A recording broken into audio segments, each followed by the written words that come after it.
Assalamualaikum warahmatullahi wabarakatuh. Hai anak-anak hebat, berjumpa lagi dengan Bu Novi di pembelajaran online. Hari ini kita akan belajar PAI yaitu fikih mengenai ibadah haji. Sebelum memulai pembelajaran, disiapkan terlebih dahulu buku paket fikihnya, buku tulis, serta alat tulisnya. Tulislah hal-hal penting di dalam video ke dalam buku tulis kalian ya. Anak-anak soleh solihah, pernahkah kalian mengikuti acara manasik haji? Tahukah kalian apa yang dimaksud dengan haji itu?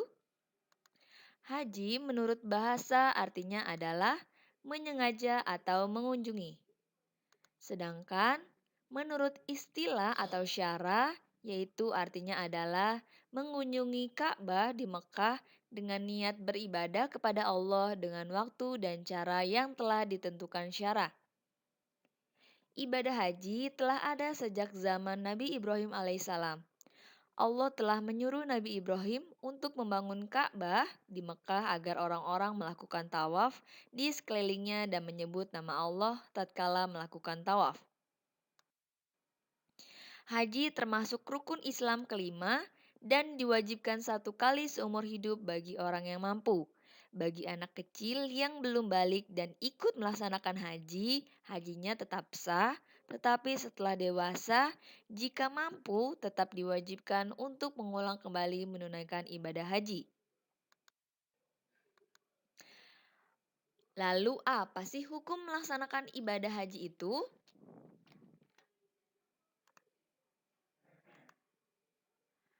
Hukum melaksanakan ibadah haji ada dua. Yang pertama hukumnya adalah wajib. Wajib jika ibadah haji yang dikerjakan pertama kali. Dan haji karena nazar atau janji untuk mengerjakan ibadah lagi. Selain wajib, hukumnya adalah sunnah. Haji hukumnya sunnah apabila mengerjakan haji untuk yang kedua kali dan seterusnya. Lalu kapan waktu pelaksanaan haji itu? Melaksanakan ibadah haji adalah pada waktu yang telah ditentukan syara atau hukum Islam, yaitu pada bulan Zulhijjah yang disebut dengan bulan haji. Berkunjung ke Ka'bah untuk beribadah bukan pada bulan haji, namanya adalah umroh. Orang Islam yang wajib mengerjakan haji syaratnya ada 5. Yang pertama yaitu Islam. Selain orang Islam tidak sah untuk mengerjakan haji. Yang kedua yaitu berakal. Tidak wajib haji atas orang gila. Yang ketiga yaitu balik. Orang yang belum balik atau dewasa belum wajib untuk berhaji.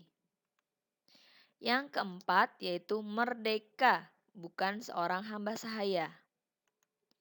Dan yang kelima yaitu mampu. Mampu di sini adalah yang pertama mempunyai bekal atau ongkos yang cukup untuk pergi ke Mekah dan ongkos untuk kembali dari Mekah. Yang kedua, ada kendaraan, baik pribadi atau menyewa untuk pergi dan kembalinya. Yang ketiga, aman dalam perjalanan. Yang keempat, bersama muhrim bagi wanita atau bersama perempuan lain yang dipercayainya. Yang kelima, mampu jasmani, tidak terlalu tua atau sakit. Yang keenam, mampu rohani, yaitu mengetahui hukum dan cara melaksanakan ibadah haji. Selain syarat wajib, ada juga syarat sah haji. Yang pertama Islam, yang kedua berakal, yang ketiga balik, dan yang keempat adalah merdeka. Selain syarat-syarat yang tadi Bu Guru sebutkan, dalam haji juga terdapat rukun. Rukun haji adalah bagian-bagian dari pelaksanaan ibadah haji yang harus dilaksanakan selama menunaikan ibadah haji. Dan apabila ada rukun yang tertinggal, maka ibadah hajinya tidak sah dan wajib mengulangi lagi ibadah hajinya pada tahun yang akan datang. Rukun haji diantaranya yaitu yang pertama ihram, yang kedua wukuf di padang Arafah, yang ketiga tawaf ifadah, yang keempat syai, yang kelima tahalul, dan yang keenam yaitu tertib. Yang dimaksud ihram adalah niat mengerjakan haji dengan memakai pakaian ihram dan meninggalkan semua yang dilarang atau diharamkan dalam haji. Yang dimaksud dengan wukuf di Padang Arafah yaitu berhenti di Padang Arafah pada tanggal 9 Zulhijjah pada mulai waktu zuhur sampai saat terbit fajar pada tanggal 10 Zulhijjah.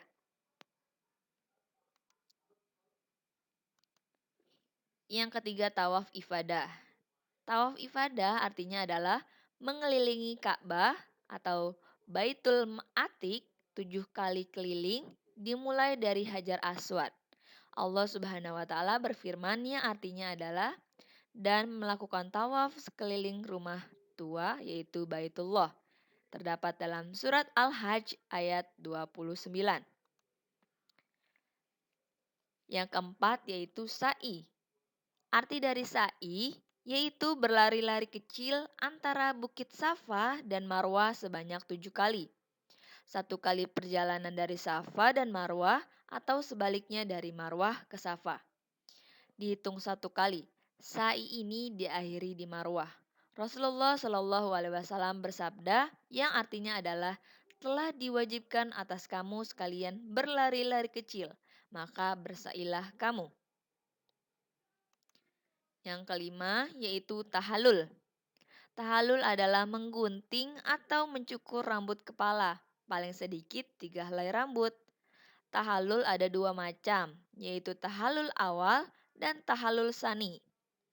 Seseorang yang telah mengerjakan 2 di antara 3 hal yang melempar jumroh akobah, mencukur dan tawaf ifadah dinamakan tahalul awal.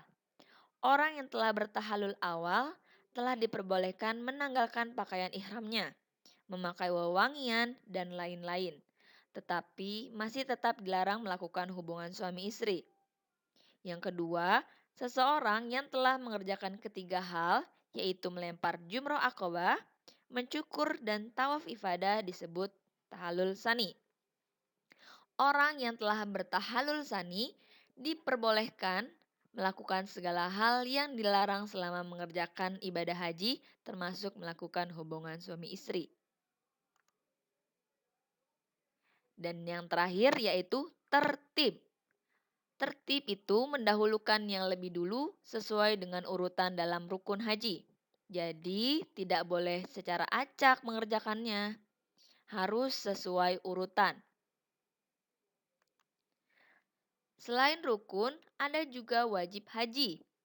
Yang dimaksud dengan wajib haji adalah bagian-bagian di dalam ibadah haji yang harus dilaksanakan selama menunaikan ibadah haji. Dan apabila ada yang tertinggal, dapat diganti dengan membayar dam atau denda, berupa menyembelih hewan dan ibadah hajinya tetap sah setelah dibayar damnya. Adapun wajib haji terdiri dari 7 macam, yaitu yang pertama ihram dari mikot, yaitu memakai pakaian ihram yang dimulai dari batas waktu dan tempat yang ditentukan. Yang kedua bermalam di Musdalifah, yaitu setelah wukuf di Padang Arafah pada malam tanggal 10 Zulhijjah lewat tengah malam. Yang ketiga bermalam di Mina.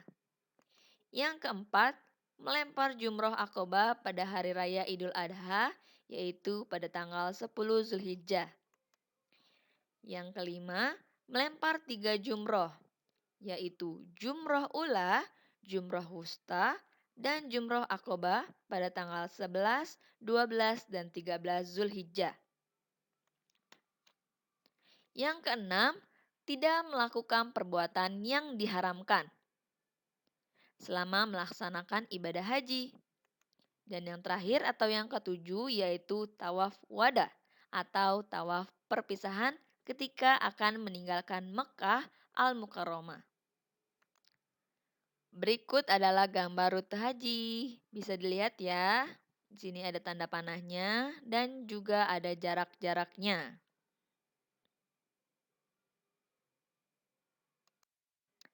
Oke, Ananda Soleh Solihah, kita tadi sudah membahas mengenai pengertian dari ibadah haji. Kita juga sudah membahas syarat wajib haji, syarat sah haji, rukun haji, dan juga wajib haji. Selanjutnya adalah kerjakan tugas di dalam buku paket halaman 129.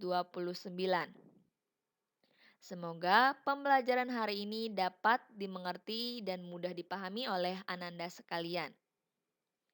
Bu Guru cukupkan pembelajaran hari ini dengan membaca hamdalah Alhamdulillahirabbil alamin. Silahkan kalian kerjakan tugasnya ya. Wassalamualaikum warahmatullahi wabarakatuh.